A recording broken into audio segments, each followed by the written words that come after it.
नमस्कार। आज तारीख है 23 जनवरी 2026 और ये सिर्फ कैलेंडर की एक तारीख नहीं है, बल्कि भारतीय क्रिकेट के लिए एक बहुत ही खास दिन है। हाँ, ठीक 10 साल पहले आज ही के दिन एक कहानी शुरू हुई थी। एक ऐसी कहानी जो सिर्फ क्रिकेट के मैदान तक सीमित नहीं रही। बिल्कुल। ये कहानी है खुद पर यकीन करने की, दुनिया के बनाए हुए पैमानों को चुनौती देने की और अपनी एक अलग राह बनाने की। ये कहानी है जसप्रीत बुमराह की, जिन्हें आज अंतर्राष्ट्रीय क्रिकेट में पूरे 10 साल हो गए हैं। इसी मौके पर हमारी आज की गहरी पड़ताल का आधार है टाइम्स ऑफ इंडिया का एक लेख, और वो बुमराह के इस सफर को बहुत अच्छे से बयां करता है, धारणाओं के विरुद्ध जाने की यात्रा। और यही हमारी आज की बातचीत का मकसद भी है। हम सिर्फ आंकड़े नहीं देखेंगे, हम ये समझने की कोशिश करेंगे कि कैसे एक ऐसा गेंदबाज जिसके एक्शन पर इतने सवाल थे, वो अपने इरादों के दम पर दुनिया का सबसे खतरनाक गेंदबाज बन गया। तो फिर चलिए सीधे चलते हैं 10 साल पहले। 23 जनवरी 2016, सिडनी का मैदान, ऑस्ट्रेलिया के सामने भारत। हाँ, मुझे याद है। टीम में एक नया लड़का आता है और पहली बार जब वो गेंदबाजी करने आता है तो सब उसके अजीब से एक्शन को देख रहे होते हैं। उस मैच में उन्होंने 10 ओवरों में 40 रन देकर 2 विकेट लिए थे। आंकड़े तो अच्छे थे। आंकड़े अच्छे थे, पर मुझे जो याद है वो था उनका आत्मविश्वास पहले ही मैच में। सही कहा आपने। ऑस्ट्रेलिया जैसी टीम के सामने इतना ठहराव दिखाना, वो भी डेब्यू पर, आसान नहीं होता। और शायद यही ठहराव उनके पूरे करियर का एक तरह से सार है। आज इस मौके पर उन्होंने जो सोशल मीडिया पर लिखा है, वो टाइम्स ऑफ इंडिया के लेख का भी केंद्र बिंदु है। उन्होंने लिखा, धारणाओं, रायों और विचारों के विरुद्ध जाने और विश्वास को जीवित रखने की यात्रा जारी है। ये शब्द, ये सुनने में जितने सीधे लगते हैं, असल में उतने हैं नहीं। जब वो कहते हैं धारणाएं और राय, तो वो किन चीजों की बात कर रहे हैं? देखिए, वो उन तमाम आवाजों की बात कर रहे हैं जो उनके करियर की शुरुआत में उठी थीं। लेख में उनके अनूठे एक्शन का जिक्र है, जिसे अनऑर्थोडॉक्स कहते हैं। हाँ। क्रिकेट की दुनिया, खासकर तेज गेंदबाजी, एक तरह की कोचिंग मैनुअल से चलती है ना?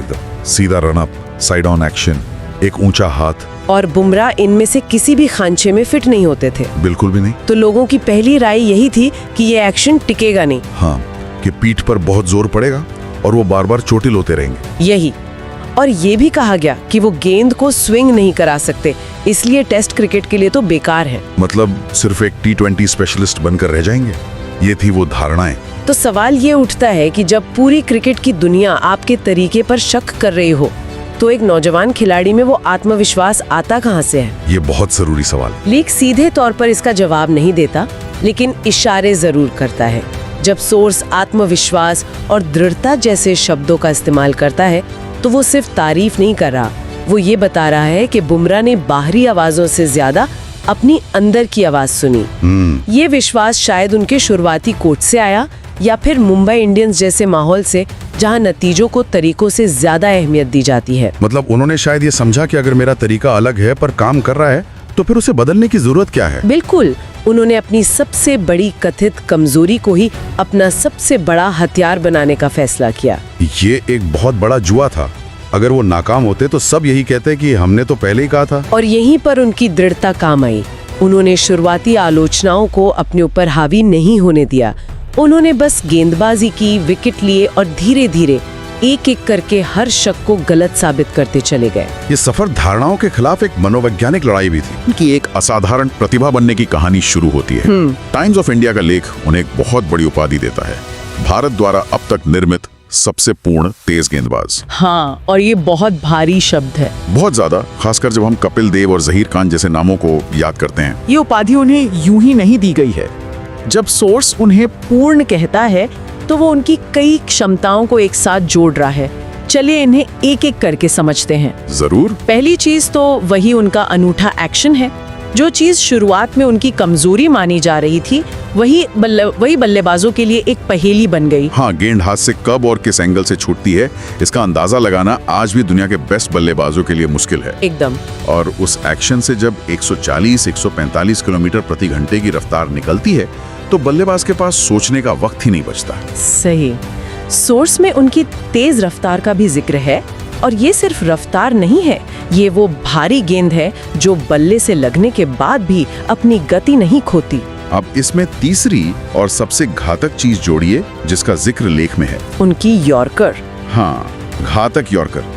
यॉर्कर फेंकना एक कला है, लेकिन दबाव में, मैच के आखिरी पलों में लगातार निशाने पर यॉर्कर मारना, वो बुमराह की पहचान है। बिल्कुल। और आखिर में जो बात उन्हें वाकई पूर्ण बनाती है वो है सभी प्रारूपों में बेजोड़ सटीकता। यहीं पर मामला दिलचस्प हो जाता है। कैसे? आमतौर पर माना जाता है कि जिसका एक्शन अजीब हो उसकी सटीकता थोड़ी कम होती है। हाँ, ये एक धारणा है। लेकिन बुमराह इस धारणा को भी तोड़ते हैं। चाहे टेस्ट मैच में ऑफ स्टंप के बाहर लगातार गेंदबाजी करनी हो या T20 के डेथ ओवर्स में ब्लॉक होल को निशाना बनाना हो, उनकी सटीकता कमाल की है। और जब आप इन चारों चीजों को एक साथ मिलाते हैं, अनोखा एक्शन, तेज रफ्तार, घातक यॉर्कर और बेजोड़ सटीकता, तो आपको वो गेंदबाज मिलता है जिसे पूर्ण कहा जा रहा है। ये एक ऐसा कॉम्बिनेशन है जिसका बल्लेबाज के पास कोई जवाब ही नहीं होता। आप एक्शन से धोखा खाते हैं, रफ्तार से जल्दबाजी करते हैं, सटीकता से गलती करने पर मजबूर होते हैं, और अगर आप इन सबसे बच भी गए तो एक यॉर्कर आपका खेल खत्म कर देती है। बिल्कुल। वाह, जब आप इसे इस तरह से तोड़कर समझाती हैं तो समझ आता है कि यह सिर्फ टैलेंट नहीं है बल्कि एक सोची समझी रणनीति है। उन्होंने अपनी हर ताकत को निखारा है। लेकिन ये सब तो उनकी गेंदबाजी की तकनीकी बातें हुई। क्रिकेटर के पीछे जो इंसान है वो भी इस कहानी का एक बहुत अहम हिस्सा है। बिल्कुल, क्योंकि मैदान की सफलता अक्सर मैदान के बाहर की स्थिरता और मानसिक शक्ति पर टिकी होती है। उनके सोशल मीडिया पोस्ट का एक और हिस्सा है जो दिल को छू जाता है। वो लिखते हैं, उस बच्चे के सपने को जीने के 10 साल, जिसे उस खेल से प्यार हो गया था, जिसने उसे इस दुनिया में किसी भी चीज से ज्यादा जिंदा महसूस कराया। ये लाइनें बताती हैं कि आज भी उनके अंदर वो बच्चा जिंदा है। हाँ, जो सिर्फ खेलने की खुशी के लिए क्रिकेट से जुड़ा था। और ये बहुत जरूरी है ना। बहुत ज्यादा। जब आप इतने बड़े स्टार बन जाते हैं, करोड़ों के कॉन्ट्रैक्ट्स होते हैं, देश की उम्मीदों का बोझ होता है, तब खेल के लिए उस शुरुआती प्यार को, उस जुनून को बचाए रखना बहुत मुश्किल होता है। सही बात। ये पंक्तियां बताती हैं कि उनके लिए आज भी क्रिकेट सिर्फ एक नौकरी नहीं बल्कि उनका जुनून है। इसी पोस्ट के अंत में वो अपने सपोर्ट सिस्टम का जिक्र करते हैं। वो लिखते हैं, परिवार और ईश्वर के प्यार और समर्थन के साथ। हम अक्सर इस पहलू को नजरअंदाज कर देते हैं, लेकिन एक खिलाड़ी के लिए, खासकर एक तेज गेंदबाज के लिए जिसका करियर चोटों से घिरा रहता है, ये कितना मायने रखता है? ये शायद सबसे ज्यादा मायने रखता है। आप सोचिए, जब आप चोटिल होकर टीम से बाहर होते हैं, आपका करियर दांव पर लगा होता है और बाहर दुनिया आपकी वापसी पर शक कर रही होती है, तब आपका परिवार ही होता है जो आप पर विश्वास बनाए रखता है। बिल्कुल। लेख में उनकी दृढ़ता का जिक्र है। वो दृढ़ता यहीं से आती है। ये जानना कि मैदान पर आपका प्रदर्शन कैसा भी हो, घर पर ऐसे लोग हैं जो आपको खिलाड़ी नहीं, इंसान के तौर पर प्यार करते हैं। ये एक बहुत बड़ा मानसिक संबल देता है। ये वो अदृश्य ताकत है जो उन्हें हर मुश्किल से लड़ने की हिम्मत देती है। ये बात उनके सफर को और भी मानवीय बना देती है ना? हाँ, हम मैदान पर एक आक्रामक, कभी ना हार मानने वाले गेंदबाज को देखते हैं, लेकिन पर्दे के पीछे एक ऐसा इंसान है जो अपनी जड़ों से जुड़ा हुआ है। उनका ये आभार जताना दिखाता है कि वो अपनी सफलता को अकेले अपनी नहीं मानते, और यही एक महान खिलाड़ी की निशानी है।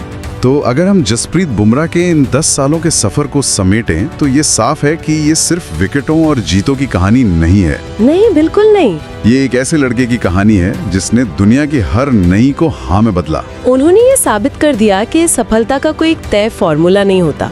आपका रास्ता अलग हो सकता है, आपका तरीका अनोखा हो सकता है, लेकिन अगर आपके इरादे पक्के हैं और आपको अपनी काबिलियत पर यकीन है तो आप अपनी मंजिल खुद बना सकते हैं। जिस एक्शन को लोगों ने उनकी सबसे बड़ी कमजोरी बताया था, आज वही एक्शन दुनिया के महानतम बल्लेबाजों के लिए दुस्वप्न बन चुका है। उन्होंने अपनी पहचान को नहीं बदला बल्कि दुनिया को अपनी पहचान स्वीकार करने पर मजबूर कर दिया। और यहीं पे हमारे लिए एक गहरा विचार भी छिपा है। ये जो टाइम्स ऑफ इंडिया का लेख है, ये बार बार बुमराह की धारणाओं के विरुद्ध जाने की यात्रा पर जोर देता है। ये हमें सोचने पर मजबूर करता है कि हम अपनी जिंदगी में, अपने काम में कितनी बार किसी नई चीज या अलग तरीके को सिर्फ इसलिए खारिज कर देते हैं क्योंकि वो हमारी समझ या हमारे देखे हुए तरीकों से अलग होता है। बिल्कुल।